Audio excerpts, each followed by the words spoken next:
Bismillahirrahmanirrahim. Assalamualaikum warahmatullahi wabarakatuh. Selamat sore.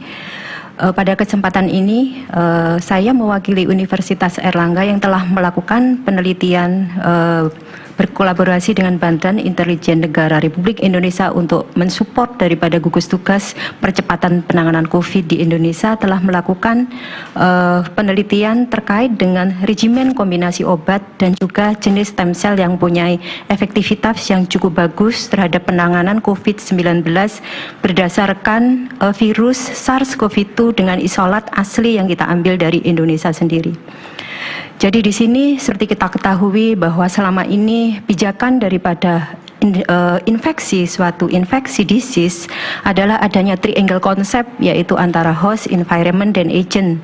Jadi manusianya itu sendiri, kemudian virusnya itu sendiri, serta faktor lingkungan yang apabila dibuat sesuatu hal yang sedemikian rupa sehingga mendukung untuk pertumbuhan daripada virus tersebut.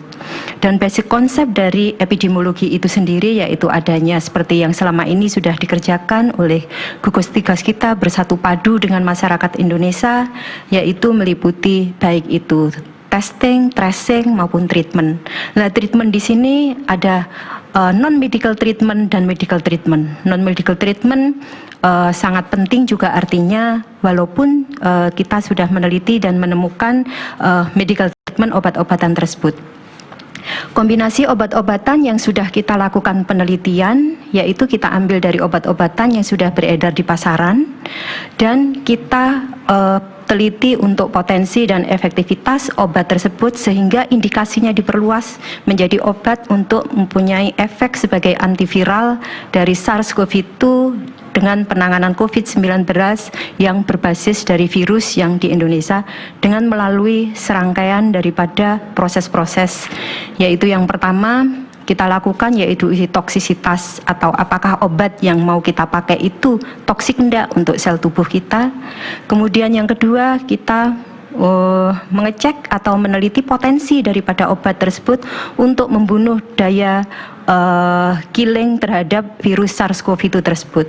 Kemudian yang ketiga, kita mengecek efektivitas, sampai seberapa lama efektivitas obat tersebut.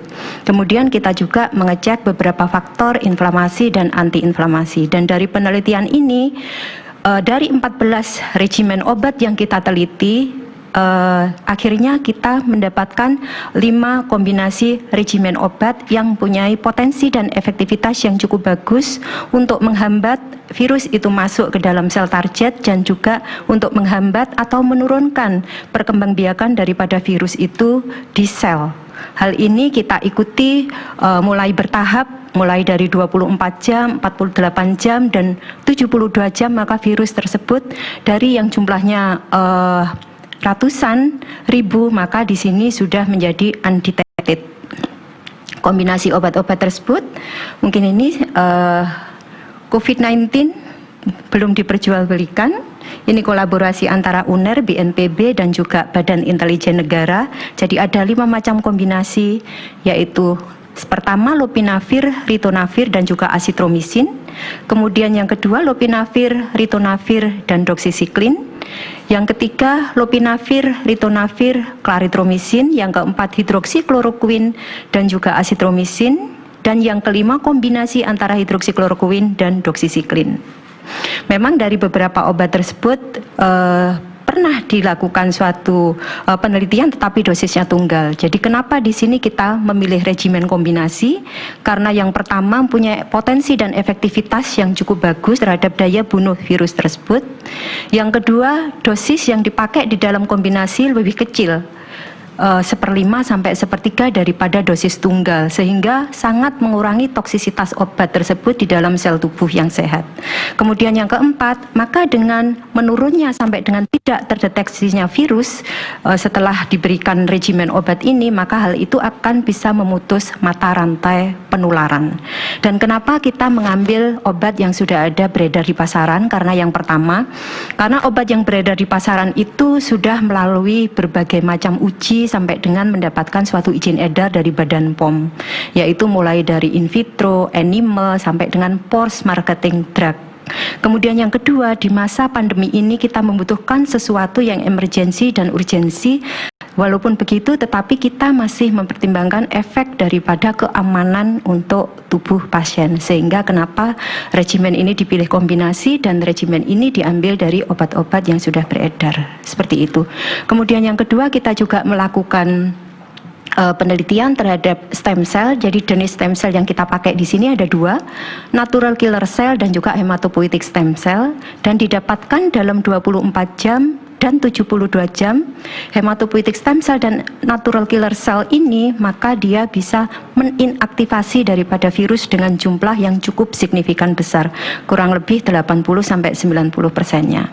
Dan itu bisa kita ambil dari darah dengan pembiakan. Kalau hematopoietic cell 3-4 hari, kalau natural killer cell 7 sampai dengan 14 hari. Dan ini bisa kita pakai dalam setting untuk preventif dan juga setting untuk kuratif. Jadi kalau setting untuk preventif, maka untuk natural killer cell bisa bertahan kurang lebih 4 bulan. Dan itu sangat biologis karena bisa diambil dari darah pasien itu sendiri. Dengan demikian kami berharap maka apa yang kami lakukan bersama-sama dengan BIN, gugus tugas dan juga seluruh media yang ada di Indonesia ini bisa memberi manfaat untuk masyarakat, bangsa dan negara Indonesia, dan juga untuk dunia, karena mungkin nanti bisa juga kita submitkan ke internasional. Dan untuk masyarakat ilmiah, kami juga sudah diseminasi hasil riset, submit 7 jurnal untuk terkait dengan penelitian ini. Terima kasih. Wassalamualaikum warahmatullahi wabarakatuh.